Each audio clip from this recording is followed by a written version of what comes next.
that drones and other unmanned aerial systems can have on a modern and evolving battlefield. As shown in the diagram, these drones provide critical capabilities to the warfighter, such as identifying enemy and friendly locations, ISR, as well as kinetic payload delivery. Currently, the Army is limited in their means of deploying these assets, one such example being static ground launch shown on screen. Solutions such as this are limited in their mobility as well as their ability to deliver various payloads. On the other hand, multi-launch solutions do exist, such as the modular effects launcher developed by Fulcrum Concepts. However, these solutions are limited in their ability to be rapidly deployed by ground commanders, given that they are generally affixed to aerial platforms. This leads us to our problem statement. Team Lethal Edge will develop a device capable of attaching the modular effects launcher to a ground vehicle. It must be durable, serviceable, cost-effective, and user-friendly. It must mount to existing Army ground vehicles. This problem statement addresses the Army's needs to be able to rapidly transform in contact by integrating existing technologies with existing platforms. In the development of our product, we looked at a lot of previous concepts for LE launch. So for some previous ones, there was the mobile launch system, which attaches launch effect tubes to a ground vehicle. However, it's only able to be form-fitted to a specific vehicle and is not interoperable between teams. The static launch bed is able to launch the LEs very quickly. However, it's difficult to move, not very mobile, as well as has a pretty large footprint. The modular effects launcher is a highly capable platform, very interoperable between different payloads. However, currently it's only able to be attached to a helicopter, so it is not able to be employed by ground units. So what our project takes the modular effects launcher and adapts it to be able to be used by ground units, giving them greater flexibility in the future. So you may be wondering, what is the LEGVA?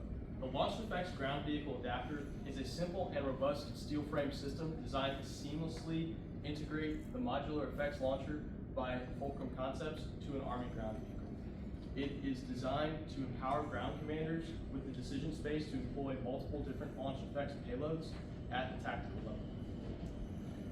The inverted MEL orientation is a key aspect of this design because the modular effects launcher was originally designed to be loaded off of an aircraft, and we simply took that configuration and inverted it 180 degrees while maintaining the payload compatibility with the modular effects launcher. This allows for a very simple and robust design that's very effective for the end user, the warfighter. The LEGVA is designed to be very simple, durable, and maintainable. And the greatest aspect of this design is that it can be implemented today due to its use of commercially available components and the leveraging of an existing Army system. Throughout the last year, we've undergone a deliberate engineering design process in order to provide our sponsor with the best possible product. This started with our problem definition. This phase consisted of sponsor interviews, which really provided insight on the technical requirements of this project, such as being able to launch a maximum payload of 75 pounds at 100 Gs of acceleration. We also conducted end-user assessments by interviewing tactical NCOs and officers here at the Academy with combat experience in order to gauge what the soldier actually needs on the battlefield. These two interviews frame our objectives and characteristics for our design, which helped us make decisions during the conceptual design phase of the project. During the conceptual design phase, we created several different concepts for our design, which all satisfy the requirements. However, some of these concepts satisfy the requirements better than others. And we ended up settling with the inverted modular effects launcher design, which later became the LEGVA, when we ran this comparison. From there, we went into the preliminary design phase, where we conducted engineering analysis. We looked at the vibrations that the modular effects launcher would experience. We looked at the stress in the bolts. We looked at the corrosion and possible material selection. However, we determined that the limiting factor of the design was the 8,250 pound force impulse force experienced at launch. So from there, we modeled our system in a program called Visual Analysis, which allowed us to solve for the indeterminate system of the modular effects launcher and our product, the LEGVA. Based on the forces calculated in Visual Analysis, we then modeled a 3D system in SolidWorks, and then ran a finite element analysis based on the force determined in visual analysis. This allowed us to see critical areas of failure and areas of high stress concentration in our design. Throughout this process, our design has gone through several iterations, starting in the bottom right and working left. Initially, our designs weren't strong enough, so in order to mitigate this, we increased the material thickness as well as increased the surface area that the force would be applied on for our device. Another key design change that we made was originally we designed for custom mounting brackets.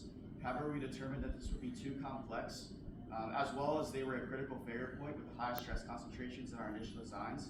So in order to mitigate this, we decided to interface the MEL and the LEGBA with jettison assembly already included in the MEL's design, which allowed for a much more seamless transition between the modular effects launcher and the LEGBA. From there, we created a 1-to-1 scale cardboard prototype. This was critical in our design because it allowed us to see two things. One, the scale of our design and how it would fit in the Humvee.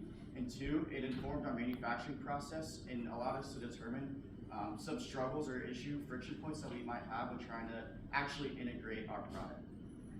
From there, we transitioned into the detailed design phase in manufacturing, where we manufactured all of our steel pieces in-house and welded it together. From there, we had to attach it to a Humvee. However, based on our limited availability of Humvees, we were limited to trying to adapt it to a light Humvee, which was very challenging because the light Humvees have a thin aluminum bed. In order to make sure that the Humvee wasn't a failure point, we had to be critical. We had to make sure that the Humvee was mounted to the LEGBA was mounted to the Humvee's frame rather than just the aluminum bed itself. And now we'll take a closer look at the LEGBA itself. Looking at the LEGBA shown in the figure, you can see some critical aspects of our design based on initial customer feedback.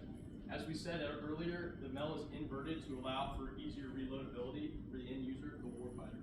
Based on our initial finite element analysis, we increased our material thickness from 1/4 inch to 5/16 of an inch to allow our frame design to handle the launch forces of the launch effects.